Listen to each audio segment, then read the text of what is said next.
అండి అందరికీ welcome back to my channel. నేను మీ మాలతి సురం. ఈరోజు టాపిక్ వచ్చేసి ఏంటంటే, ఒక గృహిణి, ఒక మహిళ తన ఫ్యామిలీ కోసం ఎంతో రెస్పాన్సిబిలిటీగా, తన హస్బెండ్, తన పిల్లల కోసం ఎంతో రెస్పాన్సిబిలిటీగా ఉన్నా సరే, తను ఎంత ప్రేమను పంచినా సరే, వాళ్ళకి ఎలాంటి హెల్త్ ఇష్యూస్ వచ్చినా తను విరవిలాడిపోతుంది. అలాంటి ఒక మదర్ని, అలాంటి ఒక భార్యని, తనకి ఏదైనా హెల్త్ ఇష్యూ వచ్చినా సరే, తను ఏదైనా డిప్రెషన్లోకి వెళ్ళిపోయినా సరే పట్టించుకోకపోగా చిన్న చూపు చూడడం. మనం లైఫ్లో డైలీ ఎంతో మందిని చూస్తుంటాము, మన రిలేషన్లో కానీ, మన ఫ్రెండ్ సర్కిల్లో కానీ. అందులో కొంతమంది వాళ్ళ భార్యలను అయితే నెత్తిన పెట్టుకొని చూసుకుంటారు. వాళ్ళందరికీ నేనైతే హ్యాట్సప్ చెప్తున్నాను. అందులో కొంతమంది భార్యలు అసలు హస్బెండ్స్ అంటే రెస్పెక్ట్ లేకపోవడం, ఎథిక్స్, వాల్యూస్, రిలేషన్షిప్ పట్ల అవగాహన లేకపోవడం లాంటి వాళ్ళని కూడా చూస్తుంటాము. వాళ్ళందరూ ఒక కేటగిరీ. నేను వాళ్ళందరి కోసం అయితే మాట్లాడట్లేదు. ఎవరైతే తన ఫ్యామిలీ కోసం, తన పిల్లల కోసం, తన హస్బెండ్ కోసం ఎంత సిన్సియర్గా, ఎంత డెడికేషన్గా వర్క్ చేసినా సరే, ఎంత ప్రేమను పంచినా సరే, తన చిన్న చూపు చూడడం, తనకు వాళ్ళ హస్బెండ్ నుంచి కానీ, పిల్లల నుంచి కానీ ఎలాంటి ఆదరణ లేకపోవడం, ప్రేమ లేకపోవడం, అలాంటి మహిళలు, అలాంటి ఉమెన్స్ చాలామంది ఉన్నారు. సో మనం డైలీ లైఫ్లో ఇలాంటి వాళ్ళని చూస్తాము, అలాంటి వాళ్ళని చూస్తాము. సో నేను ఎంచుకున్న కేటగిరీ అయితే, ఏ ఉమెన్ అయితే ఇలా స్ట్రగుల్ అవుతుందో, ఏ ఉమెన్ అయితే ఇలా డిప్రెషన్లోకి వెళ్ళిపోతున్నారో, నేనైతే వాళ్ళ గురించి మాట్లాడుతున్నాను. వాళ్ళు పైకి ఎలా ఉంటారంటే, మంచి మంచి పట్టు చీరలు కట్టుకుంటారు, మంచి మంచి నగలు వేసుకుంటారు. మనం చూడడానికి వాళ్ళు ఎలా ఉంటారంటే, పర్లేదు వీళ్ళకి అంత బాగానే ఉన్నట్టుంది, వీళ్ళు బాగానే ఉన్నట్టున్నారు అని మనకు అనిపిస్తుంది. కానీ ఒకసారి వాళ్ళ మనసుని టచ్ చేసి చూస్తే తెలుస్తుంది వాళ్ళు ఎంత సఫర్ అవుతున్నారు అనేది, వాళ్ళు ఎంత స్ట్రగుల్ ఫేస్ చేస్తున్నారు అనేది ఒక్కసారి వాళ్ళ మనసుని టచ్ చేసి చూస్తే మనకు అర్థమవుతుంది. ఆల్ ఈజ్ వెల్, అంతా బాగుంటుంది, ఇంట్లో పిల్లలు బాగుంటారు, హస్బెండ్ వైఫ్ రిలేషన్ కూడా బాగానే ఉంటుంది, వాళ్ళ ఇంట్లో అన్నీ ఉంటాయి. ఇక్కడ భర్త ఏమనుకుంటాడంటే, భార్య అంటే ఒక నమ్మకమైన ఉద్యోగిని, పిల్లలు ఏమనుకుంటారంటే, అమ్మ అంటే ఒక నమ్మకమైన పని మనిషి అని వాళ్ళు అనుకుంటారు. ఒకటి రెండిళ్లలో ఉమెన్ డామినేటింగ్ మనం చూస్తూ ఉంటాము. ఒకటి లేదా రెండిళ్లలో మాత్రమే ఆ ఉమెన్ హస్బెండ్ పైన ఉమెన్ డామినేటింగ్ అనేది మనం చూస్తుంటాము. దాన్ని సొసైటీ ఎలా క్రియేట్ చేస్తుంది అంటే, ఆడవాళ్ళు అందరూ ఇంతే, హస్బెండ్ పైన డామినేటింగ్ అంతా ఆడవాళ్ళదే ఉంటుందని, ఆడవాళ్ళందరూ ఇంతే అని ఒక ట్యాగ్ లైన్ ఇస్తుంది ఈ సొసైటీ. బయటికి కనపడినవన్నీ నిజాలైతే కావు.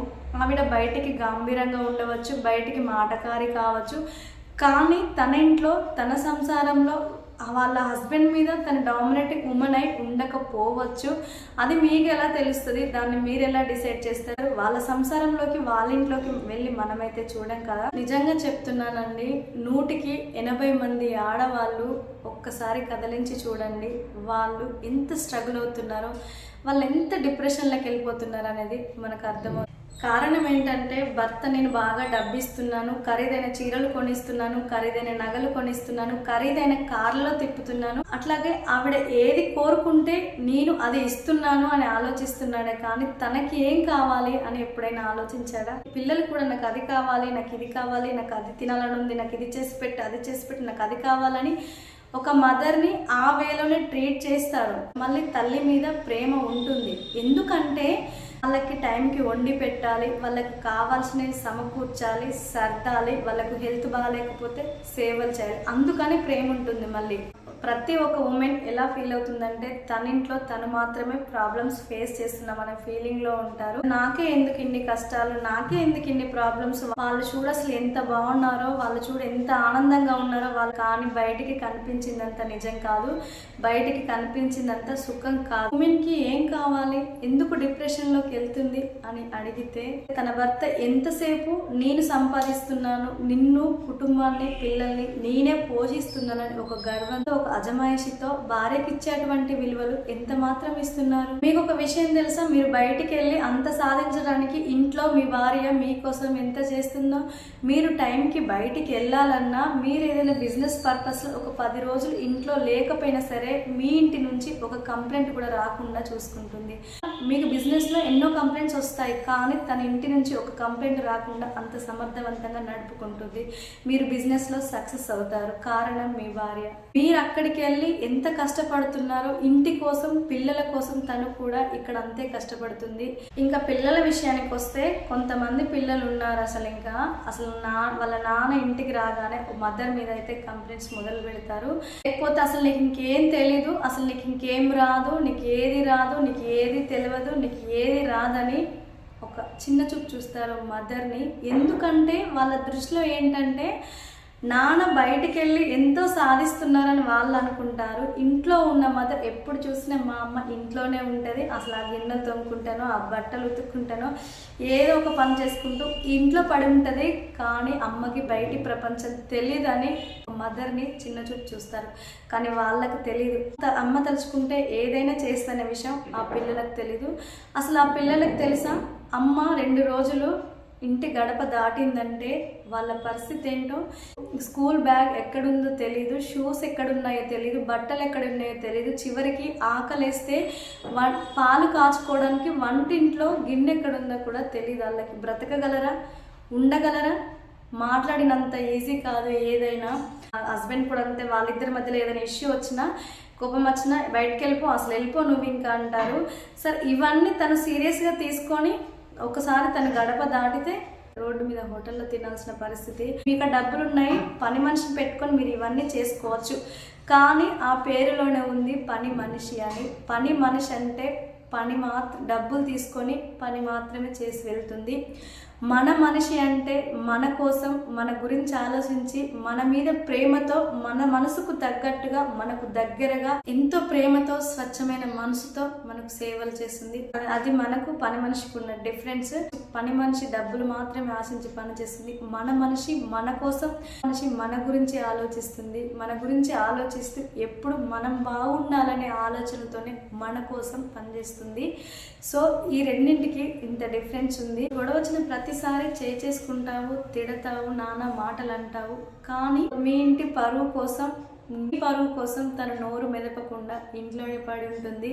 మార్నింగ్ మీరు ఆఫీస్కి వెళ్ళినప్పటి నుంచి మార్నింగ్ నుంచి తన ఇంట్లో పని, పిల్లల్ని స్కూల్కి పంపించడం, ఇంట్లో పని అవి ఇవి చేస్తూ మీకు ఈ విషయాలు చెప్పాలి, మా ఆయన వచ్చాక నేను ఈ విషయం ఆయనకు చెప్పాలి, తనతో షేర్ చేసుకోవాలని కొన్ని ఆలోచనలు తన మనసులో ఉంటాయి. మీరు వచ్చాక ఫ్రెష్ అయ్యాక తన మీ దగ్గరకు వచ్చి చెప్పాలని చూస్తుంది.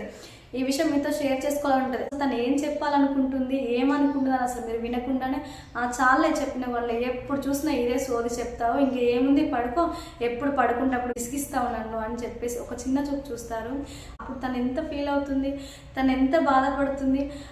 అలా తన బాధ అనేది, తన ఫీలింగ్స్ అక్కడ ఎవరితో షేర్ చేసుకోలేదు. తను అవి ఆలోచించి కూడా డిప్రెషన్లోకి వెళ్ళిపోతారు. అదే బయట ఎంతమంది నీకు ఎన్ని ముచ్చట్లు చెప్పినా వాళ్ళని నవ్వుకుంటూ వింటావు, వాళ్ళని ఎన్నిసార్లు ఎన్ని క్వశ్చన్లు అడిగినా వాళ్ళకి చిరునవ్వుతో సమాధానం చెప్తావు. నీ భార్య దగ్గరికి వచ్చేసరికి ఎందుకు చిన్న చూపు, తను ఏం చెప్పాలనుకుంటుందో ఎందుకు వినలేకపోతున్నావు?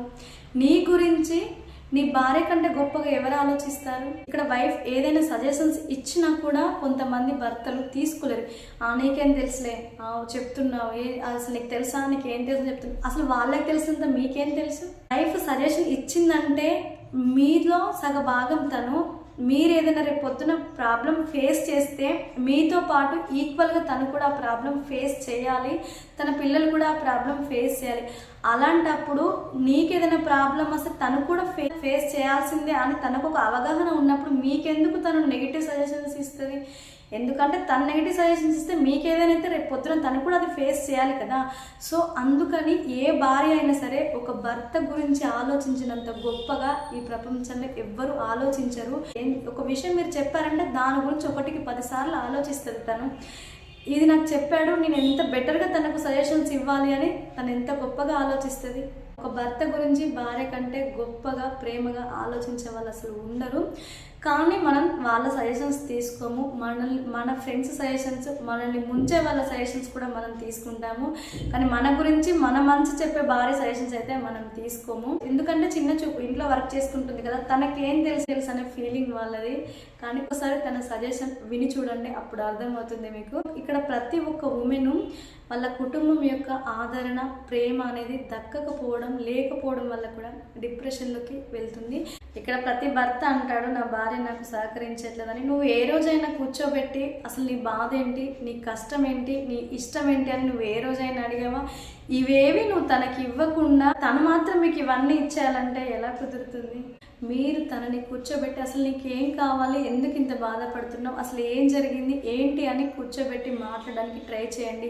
మనసు విప్పి మాట్లాడండి. తను మీకు ఏం చెప్పాలనుకుంటుందో ఫస్ట్ అది వినండి. తను ఏదైనా సరే షేర్ చేసుకునేంత చనువు మీరు తనకి ఇచ్చారంటే తను అసలు ఎంత హ్యాపీగా ఉంటుందో తెలుసా. హస్బెండ్తో తప్ప అందరితో షేర్ చేసుకోలేదు. అలా షేర్ చేసుకోకుండా అవన్నీ దాచుకోవడం వల్లనే కదా వాళ్ళు డిప్రెషన్లోకి వెళ్ళేది. మీరు ఎంతసేపు నేను కావాల్సినంత డబ్బు ఇస్తున్నాను, చీరలు ఇస్తున్నాను, నగలు ఇస్తున్నాను, ఇంకేం కావాలి తనకి, ఇంతకంటే బాగా ఎవరు చూసుకుంటారు తనని అని మీరు అనుకుంటున్నారు. నేను ఇంతేనా అసలు, ఇంకా నన్ను అసలు పట్టించుకోవట్లేదు, నన్ను ఒక పని మనిషిలాగా చూస్తున్నారు, నన్ను ఒక పని మనిషిలాగానే ట్రీట్ చేస్తున్నారు, నాకంటూ అసలు ఎలాంటి వాల్యూ లేదు ఈ ఇంట్లో అని తను ఒక డిప్రెషన్లోకి వెళ్ళిపోతుంది. మీరు కంపల్సరీగా మీ వైఫ్తో టైం అనేది స్పెండ్ చేయాలి. మీ బిజినెస్ విషయాలు కానివ్వండి, మీ ప్రొఫెషనల్ విషయాలు ఏవైనా సరే మీ వైఫ్ని ఫస్ట్ మీ వైఫ్తో డిస్కస్ చేయండి. మీరు తన ఇచ్చే సజెషన్స్ తీసుకుంటున్నారా లేదని సెకండరీ, తీసుకోవడం తీసుకోకపోవడం అది మీ ఇష్టం. కాకపోతే తనతో డిస్కషన్ చేయండి. తను చాలా హ్యాపీగా ఫీల్ అవుతుంది. నాకు ఒక వాల్యూ ఉంది, నన్ను గుర్తిస్తున్నారు అని తను చాలా హ్యాపీగా ఫీల్ అవుతుంది. నాతో అన్నీ షేర్ చేసుకుంటున్నారని తను చాలా హ్యాపీగా ఫీల్ అవుతుంది. ఇంటి విషయాలు కానీ, ప్రాపర్టీస్ విషయాలు కానివ్వండి, ఏ విషయాలైనా సరే మీరు ఏదైనా కొనాలనుకుంటున్నా, మీరు ఏదైనా చేయాలనుకుంటున్నా ఫస్ట్ మీ వైఫ్తో డిస్కస్ చేయండి. ఇప్పుడు తనకు ఒక వాల్యూ ఇస్తున్నారు, నాకంటూ ఒక విలువ ఉంది అని తను హ్యాపీగా ఫీల్ అవుతుంది. డబుల్ ఎనర్జీతో మీ అందరికీ సేవలు చేస్తుంది. ఎప్పుడైనా సరే ఇంట్లో గెలిచి రచ్చగెలవండి. మీరు లైఫ్లో కంపల్సరీగా సక్సెస్ అవుతారు. ప్రతి ఒక్క ఉమెన్ మీరు ఏదైతే మర్చిపోయారో, మీలో ఉన్నటువంటి పవర్ కానివ్వండి, మీలో ఉన్నటువంటి నైపుణ్యం కానివ్వండి, మీలో ఉన్నటువంటి ప్రేమను కానివ్వండి, ఎలాంటి పరిస్థితుల్లో, ఎలాంటి పద్ధతిలో, ఎలాంటి పరిస్థితుల్లో ఇస్తే వాళ్ళది తీసుకుంటారు అని మీరు తెలుసుకొని అలాంటి పద్ధతిలోనే, అలాంటి వేలోనే మీరు నడిచి మీ హస్బెండ్ కానీ మీ వైఫ్ని కానీ మీరు మార్చుకోవచ్చు. ఒక హస్బెండ్ గురించి మీకు తెలిసినంతగా, ఒక వైఫ్ గురించి మీకు తెలిసినంతగా ఇంకెవరికి తెలియదు. వాళ్ళకి ఏ టైంలో ఏ పద్ధతిలో ట్రీట్ చేస్తే మారుతారనే విషయం మీకే తెలుస్తుంది. సో మీరు ఆ వేలో వెళ్ళి మీ పార్ట్నర్ని అయితే మీరు మార్చుకునే ఛాన్స్ ఉంది. ఈ వీడియో మీకు ఎలా అనిపించింది అనేది కామెంట్ బాక్స్లో అయితే కామెంట్ చేయండి. వీడియో మీకు ఇన్ఫర్మేటివ్ అనిపిస్తేనే లైక్ చేసి, సబ్స్క్రైబ్ చేసి, షేర్ చేయండి. Thank you. Bye bye.